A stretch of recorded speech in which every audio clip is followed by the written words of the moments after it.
Okay na to.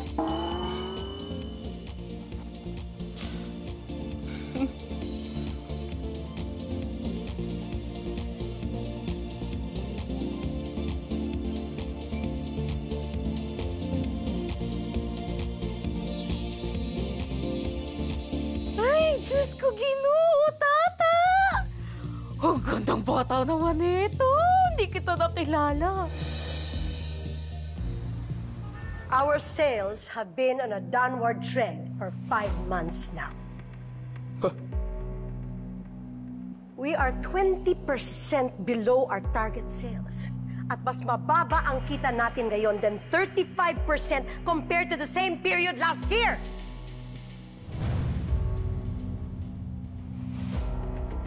Did you hear me? Asan ang ating mga kliyente? Ha? Nawala lang ng palambula?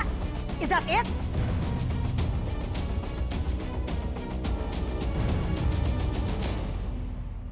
Good job. Hold your head high, Tata. Ibang-iba ka na. Napakaganda mo! Perfect! Manda sa akin yung Venice at Vivian na yan. At sa mga Palma, papatunayan ko sa kanila na kaya kong abutin yung mga pangarap ko kahit pinagtabuyan nila ako. At wala kaming kinalaman sa mga binintang nila sa amin. Manda sila. Manda talaga sila.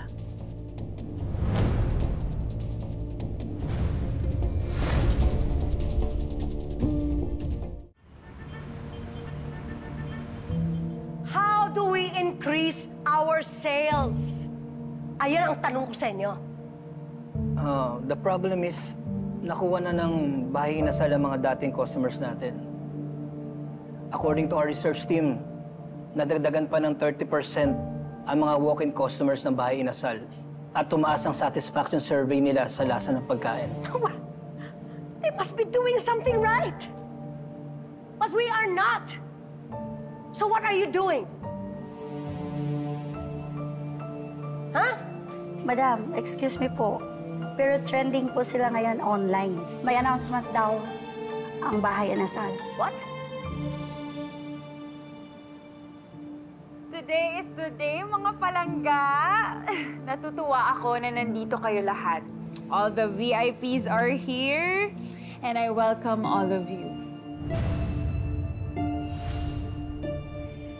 So, for the last few months, alam ko po na tikman ninyo ang mga bagong inihain namin dito sa Bahay Inasal. And we've received nothing but good feedback from all of you. Kaya maraming salamat sa inyong lahat. I heard i-reveal mo daw ang iyong secret ingredient. Not an ingredient, but a person.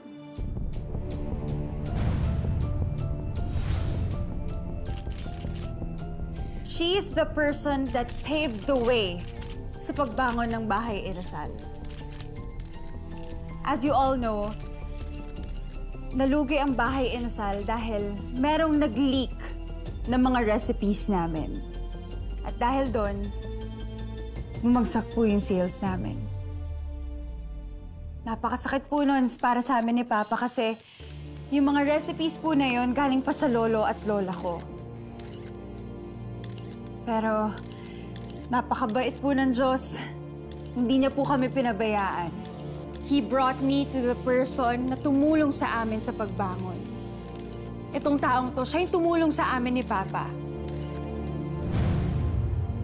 At siya rin ang gumawa ng lahat ng recipes na pinagkakaguluhan at pinipilahan ngayon dito sa Bahay Inasal.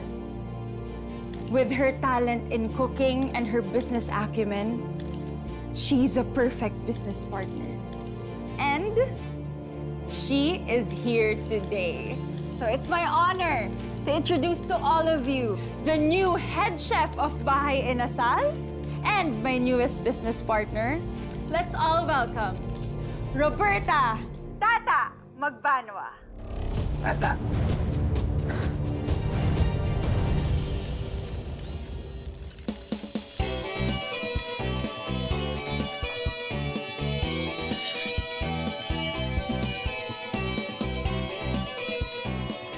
Grabe, ang ganda niya.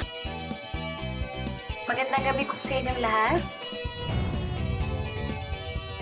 Sa gabing ito, hinain po namin sa inyo ang bago po namin i-offer dito sa Bahay Inasal. Ang bagong panghimagas po namin. At kayo po ang unang makakatikim niyan.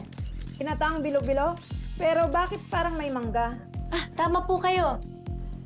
Mas kilala po yan bilang nilugaw sa atin. Pero ito po ay ang ginataang bilo-bilo. Alam niyo po, lumaki kasi ako sa isang simpleng pamilya. At tuwing kaarawan ko, dinadala ko ng nanay ko sa Guimaras. Kaya naging hilig ko po ang mangga sa Guimaras. At yun po ang naging inspirasyon ko para gawin ko tong recipe ko na nilugaw.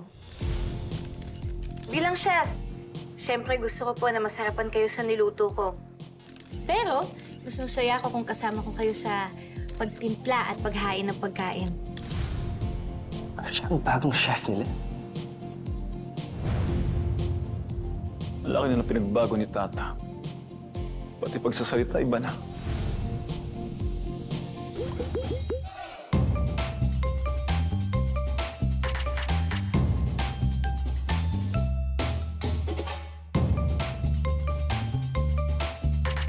I have to mention na merong isang restaurant na sobrang pinuri ng World Heritage Organization.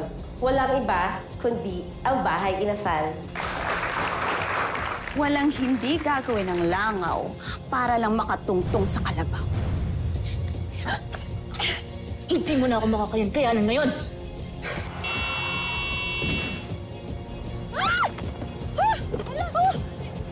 Suskin mo ako! Venice, hindi pa tayo tapos. Magbabayad ka. Maybe he was supposed to tell you a secret na connected kay Venice, but which would explain why they did this to him. Tatay, hindi mo ba nararamdaman na may gusto ko sa'yo? Tagal na kitang mahal.